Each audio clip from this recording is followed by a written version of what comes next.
Assalomu alaykum. Xabarlar.uz kanali o'z ishini boshladi. Agar kanalda birinchi bo'lsangiz, like bosib, obuna bo'lishni unutmang. Bugun dasturimizda O'zbekiston kutilmaganda iste'dodli lobar qizidan ayrildi. Bolaligimda hojatxona tozalardim, ammo o'sha kunlar ham bugungi kunimdan yaxshiroq edi. Prezident qizi Saida Mirziyoyeva oilasi uchun qaysi yil og'ir kelganligini aytdi. Tezkor xabar: Prezident Gurbanguli Berdimuhamedov og'ir judolikka uchradi. Xonanda Nasiba Abdullayeva Malibu 2 yutib oldi. Prezident farmoni: 17 turdagi ma'lumotnomani so'rash bekor qilinmoqda.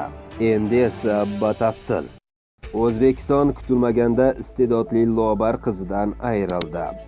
O'zbekiston davlat jismoniy tarbiya va sport universitetining 3-bosqich talabasi, iste'dodli shoira va xalqaro toifadagi sport hakami Xonzodabegim Jamolova 16 aprel kuni 22 yoshida vafot etdi.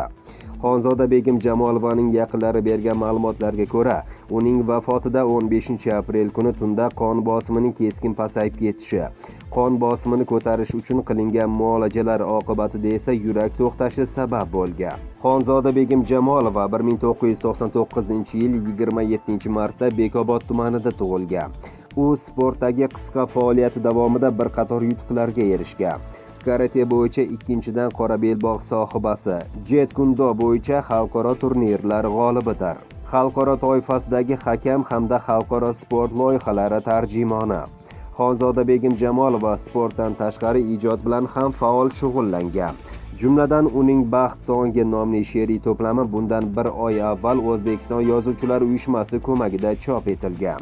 Xonzodabegim Jamolova O'zbekiston xotin-qizlarini qo'llab-quvvatlash maqsadida Lider qizlar festivalini tashkil qilgan. Rus, ingliz, arab, turk, koreys tillarida so'zlasha olgan. Marhuma talabamiz yurtimizda sportning rivojlanishi, jahon yoshlarini o'zaro hamjihat bo'lib faoliyat olib borishi tarafdori edi. Shu sababli uning tashabbusi bilan 2019-yilda O'zbekistonda ilk bor xalqaro sport sammiti o'tkazildi. U bugungi kunga qadar mamlakatimizning ko'plab qizlarining yo'lboshchisi sifatida ularni qo'llab-quvvatlab, jamiyatimizda o'z o'rniga ega bo'lishlari uchun mehnat qilib keldi, deya ta'kidlangan Jismoniy tarbiya va sport universiteti xabarida. Xabarlar.uz jamoasi marhumaning yaqinlariga hamdardlik izhor qiladi. Bolaligimda hojatxona tozalardim, ammo o'sha kunlar ham bugungi kunimdan yaxshiroq edi. Toshkentga kelib mardikorlik bilan kun ko'rayotgan ayol qismati. Bolaligim og'ir o'tdi. Maktabga borsam ham odamlar bergan sumkani taqib borardim. 7 yoki 8 yoshlarda edim. Ham maktabga borardim, ham hojatxona tozalardim.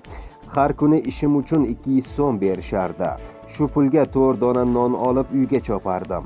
Hojatxona tozalaganim uchun konfet, kolbasa, pecheni berishar. Men bularni ko'zimga surtib yerdim. Qani endi hozir shu kunlar qaytib kelsa jon derdim, chunki hozirgi hayotimdan yaxshiroq edi u damlar. Ota-onam bolaligimda ajrashib ketgan. Onam qiyinchilik bilan bizni katta qildi. Oshxonalarda idish-yuv bolalarni boqdi. Biz birovlarning eskilarini kiyib katta bo'ldik. 2009-yili maktabni tugatdim. Opam 7 oylik chaqalog'ini onamga tashlab, men, opam, pochcham Rossiyaga bordik va bizni sotib yuborishdi. 3 yil Moskvada fermada ishladik. U yerda ham bizni juda xo'rlashdi.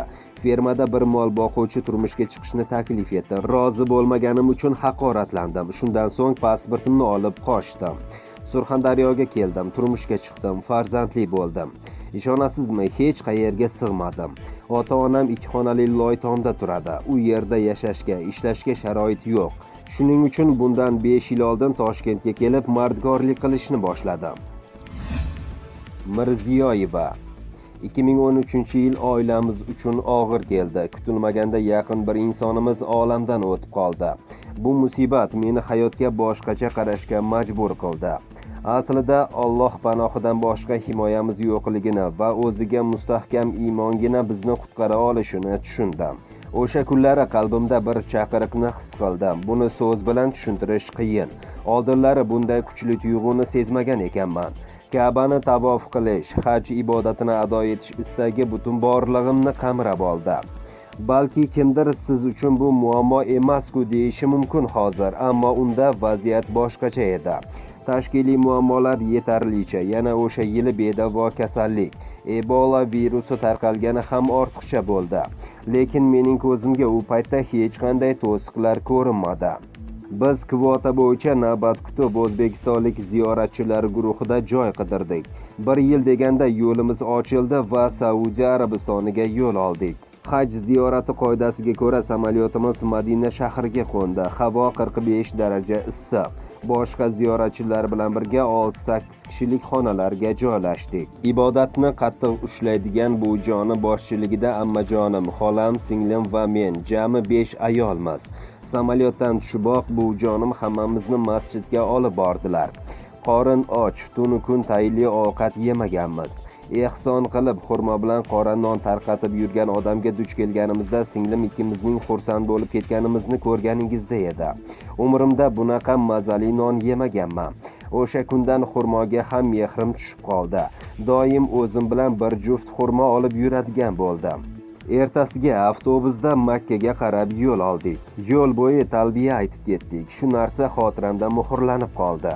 Makkada yo'limiz ancha mashaqqatlar bilan kechdi. Safar boshidanoq kimsasiz joyda avtobus buzilib qoldi. Haydovchi arabchada allanimalarni tushuntirdi-yu bizni yaqin oradagi bekatga tushirib ketdi. Cho'lning qoq o'rtasi, telefonda aloqaga chiqib bo'lmaydi. Nima qilishni bilmay bekatda o'tiribmiz, changga botib. Orqamizdan so'rab keladigan odam yo'q. 1 soatdan keyin qandaydir avtobus ko'rindi. Oynalari siniq, ichi to'la arab erkaklari, ular ham Makkaga ketishayotgan ekan. Bir amallab avtobusga chiqib joylashib oldik. Lekin bu bilan sarguzashtimiz tugagani yo'q. 2 soatlik yo'ldan keyin bu haydovchi ham bizni qandaydir blokpostda tashlab ketdi. 4 marta mashina almashtirib 3 soatlik yo'lni 8 soatda bosib o'tdik. Nihoyat manzilimizga yetdik. Orzuyimizdagi maskan Masjidul Haramga, muqaddas Ka'baga yetib keldik. Barcha mashaqqatlar ayni paytda yoqimli ham edi. Men atrofdagilar bilan birligimni his etib turardim. Allohga yaqin bo'lish yo'lidagi bu qiyinchiliklar men uchun quvonchga aylanib ketdi. Biz hajga borgan 2014-yili Arafa kuni jumaga to'g'ri keldi. Buni Hajjul Akbar deyishar ekan.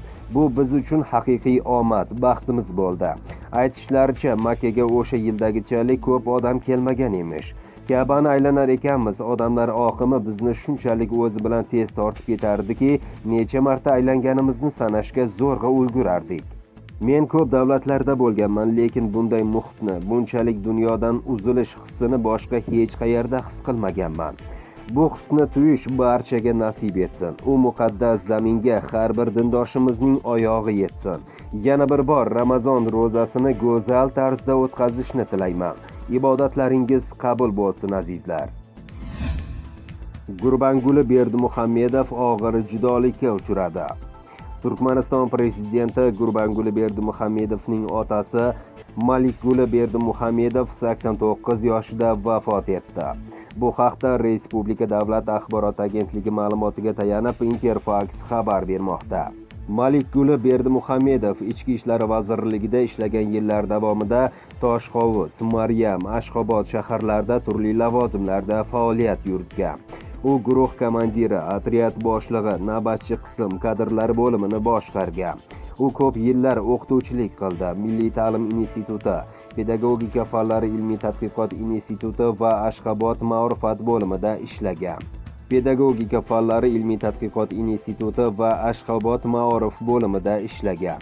1982-yilda podpolkovnik unvoni bilan nafaqaga chiqqan. 2012-yil fevralida Turkmaniston majlisining qarori bilan 1001-sonli poytaxt harbiy qismiga Malikguli Berdimuhamedov nomi berilgan.